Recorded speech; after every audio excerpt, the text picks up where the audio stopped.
जमशेदपुर के सबसे बड़े अस्पताल एमजीएम में हुए हादसे ने स्वास्थ्य इंतजामात की पोल खोलकर रख दी। लापरवाही की इंतहा क्या होती है और कैसे किसी के गफलत में किसी की जान चली जाती है, इसका ताजा उदाहरण एमजीएम अस्पताल के मेडिसिन विभाग के तीसरे तल्ले की भरभरा कर गिरी छत है।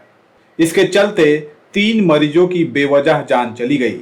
हंगामा, बवाल और सवाल अभी भी इसे लेकर जारी है।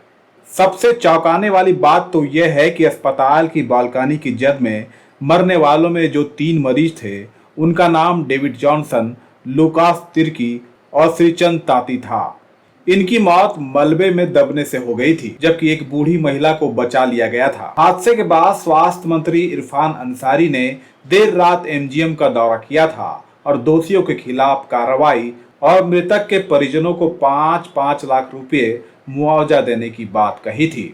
दरअसल सरकार का यही मुआवजा कुछ लोगों को खटकने लगा और इसे लेने के लिए दावे करने लगे। अभी हम लोग आए हैं माननीय मुख्यमंत्री आदरणीय हेमंत सोरेन जी के निर्देश पर कि जल्दी जाइए। रात में हम लोग यहाँ आए हैं और हमारा जो मकसद है कि जो घटने में मारे गए हैं उन तक कैसे राहत हम लोग दें और उस परिवार के साथ कैसे हम खड़ा हों, इस पर मेरा फोकस है। और मुआवजा के तौर पर हम लोग माननीय मुख्यमंत्री जी के निर्देश पर 5-5 लाख रुपया जो मृतक परिवार को ऑन द स्पॉट अभी हम लोग देने के लिए आए हैं और जो लोग घायल हैं उसके 50-50 हज़ार रुपया हम देने के लिए आए हैं। जबकि जिन 3 मरीजों की मौत हुई वो तो लवारिस हालत में अस्पताल में रह रहे थे। कभी कोई रिश्तेदार उनसे मिलने और देखने आया ही नहीं।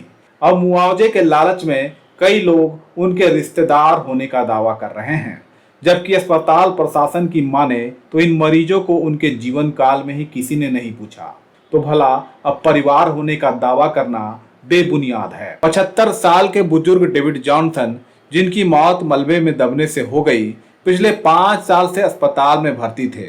उन्होंने खुद बताया था कि उनका कोई परिवार नहीं है, लेकिन उनके निधन के बाद डेविड के शव का दावा करने के लिए एक महिला आई, जिसने अपना नाम एलिना जॉनसन बताया और डेविड की पत्नी होने का दावा किया। साथ ही महिला के साथ उसका बेटा पैट्रिक जॉनसन भी आया, जो डेविड का बेटा बता रहा था। इसी तरह मलबे में दबे लुकास तिर्की के रिश्तेदार होने का दावा एक महिला ने किया, जो खुद को लुकास तिर्की की भतीजी बता रही थी। जबकि अस्पताल के कर्मचारियों के मुताबिक लुकास को दिसंबर 2024 में अस्पताल में भर्ती कराया गया था। इसके बाद उनसे मिलने या फिर उनके बारे में पूछने तक कोई नहीं आया।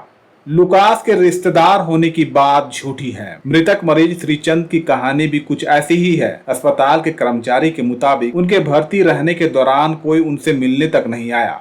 अब 4 लोग श्रीचंद के रिश्तेदार होने का दावा कर रहे हैं, जिसमें कोई सच्चाई नहीं दिखती है। अब आप ही सोचिए कैसा जमाना आ गया है। जब तक ये तीनों मृतक मरीज हॉस्पिटल में स्वास्थ्य होने के लिए भर्ती थे, तब किसी ने उनकी खैर खबर नहीं ली और मरने के लिए छोड़ दिया था। अब जब हादसे में उनकी मौत हो गई और सरकार ने 5-5 लाख रुपए मुआवजा का ऐलान किया, तो लोग पैसे लेने के लिए परिवार होने का दावा और हक जता रहे हैं, जो कि इंसान के ईमान में किस तरह बेईमानी घुस जाती है, ये दिखाता है। जमशेदपुर से रंजीत ओझा की रिपोर्ट।